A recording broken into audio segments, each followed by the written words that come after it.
Josh, thanks so much for reaching out. Let's take a look at your swing. Let's start with your setup position. Overall, really good.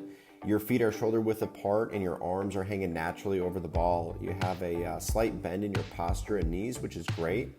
You could benefit from moving a half inch closer to the ball, which will get your weight a little more on your heels and the middle of your feet throughout your swing. So tip number one, the first thing I'd suggest working on is your arm position at address. In a good backswing, the arms are working together to pull the club away, but the left arm is doing the majority of the guiding on the way back.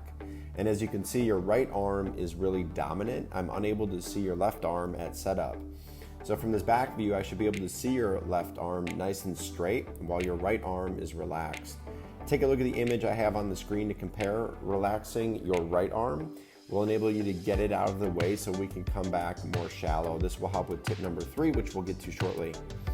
Tip number 2, let's let your left arm do 70% of the guiding on the way back, and let's drag the club back a bit lower and slower rather than picking it up so quickly and getting the club vertical. Check out the 2 videos I've linked for you. They talk about the proper takeaway and a nice low and slow takeaway as well. So tip number 3, when I stop the video on the way back, your right hand and wrist is picking the club up rather quickly, which is getting the club very vertical on the way back. At this position, the shaft is basically vertical. We want to shallow the club out, get it more around your body rather than out front and so upright. So keep your right arm and elbow tucked in closely along the backswing. Check out the difference in the images on the screen and look at the video I've linked for you, which talks about the right arm during the backswing. And lastly, number 4, at impact and just shortly after, your right hands begin to flip the club to get the ball up in the air and through impact.